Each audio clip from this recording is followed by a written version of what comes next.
सेतु महात्म खंड बहुत प्रसिद्ध है। जब आदमी बहुत कष्ट में होता है, बहुत बड़ा बड़ा अपराध कर लेता है, तो सेतु महात्म खंड के पाठ को करने से, कहते हैं 51 दिनों का उसका पाठ होता है, 51 दिनों में वो पूरा होता है, तो उससे सभी अपराध का क्षमा में बदल जाता है। सबकी उत्पत्ति के आदि कारण सर्वव्यापी श्री हरि स्वरूप राम जी को नमस्कार है।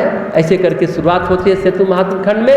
ऐसा करके वो लंबी चौड़ी स्तुति है सेतु महात्म खंड का, बहुत अच्छी प्रस्तुति है। उसको अगर आप पढ़ेंगे, ऐसे भी पढ़ना चाहिए कि हनुमान जी स्कंद पुराण में है, ब्रह्मखंड के सेतु महात्म खंड में वर्णित है ये। तो इस कथा का निष्कर्ष क्या निकला?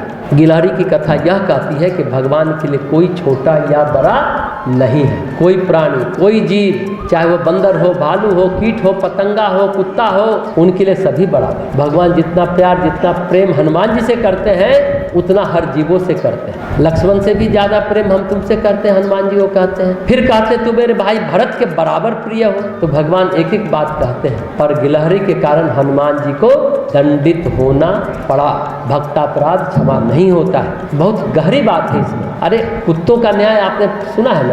राम राज्य में भगवान सभी को न्याय देते थे। कुत्ते की फरियाद है, कुत्ता पहुंच गया भगवान राम के दरबार में अयोध्या और बोला, घंटा बजाया, न्याय की गुहार लगाया, तो जिस समय लगाया 12 बजे रात में भी भगवान राम आते और दरबार लगाते थे और न्याय देते थे, दोनों तरफ की बात सुन करके। तो कुत्ते की फरियाद है कि देखिए ये गर्मी में ये ब्राह्मण एक जा रहा था, हमने उसकी ओर भौंका भी नहीं, उसकी ओर तो देखा ही नहीं, दोपहरी में मुझको अपने डंडे से मारा, अब उसको सजा मिलनी चाहिए। राम जो सभी जीव पर करुणा करते हैं, सभी से प्रेम करते हैं, सभी को न्याय देते हैं, उसका एक साक्षात उदाहरण है। अब कुत्ता ने कहा, राम जी ने सुना, उस पंडित जी को बुलाया गया, बोला भाई इस कुत्ते को तुमने डंडा क्यों मारा?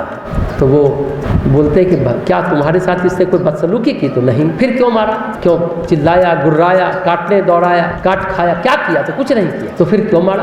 बोले भगवान आज गर्मी बहुत थी, दोपहर की लू चल रही थी, सभी घर भिक्षा मांगने गए, कुछ नहीं मिला, तो गुस्से में ये सामने दिखा तो मार दिए। अब मार दिए, गिलहरी के पूंछ पर भी हनुमान जी ने पैर रख दिया, नाखून गड़ा दिया, परिणाम उनका भी पूंछ टूटा। बोले सजा तो मिलेगी।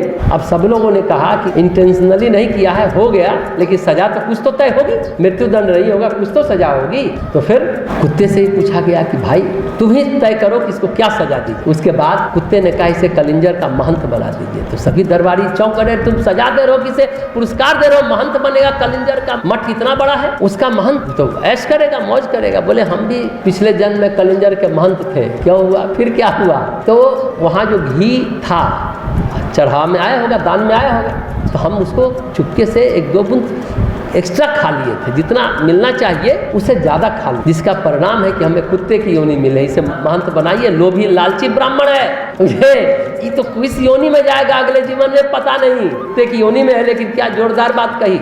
हम लोग भी मंदिर के ट्रस्टी हैं, बहुत कार्यकर्ता यहाँ है, बहुत कुछ खाते पीते रहते हैं, कलिंजर के महंत की तरह रहिए, अगला योनि कुत्ता का होगा या उससे भी ज़्यादा कुछ होगा, ये सोच लीजिए आप लोग। हम लोग तो बहुत फ्री किए हुए यहाँ, जो खाना है खाते रहिए आप लोग, मुझे बढ़िया बढ़िया खिलाते रहते हैं। अब हलवा खाए जा रहे हैं, पूरी खाए जा रहे हैं, खीर खाए जा रहे हैं, डब्बा भी लेकर आते हैं, भर कर लिए जा रहे हैं। किस योनि में जाना है सोच लीजिए। मजा आ रहा है आप लोग कभी, लेकिन सावधानी बरतने की बात है इस कथा में, सत्य कथा है ये, कुत्ते की फरियाद। तो सोच लीजिए क्या करना चाहिए। तो हर जीवों से उतना ही प्यार करते हैं जितना हनुमान जी से करते हैं।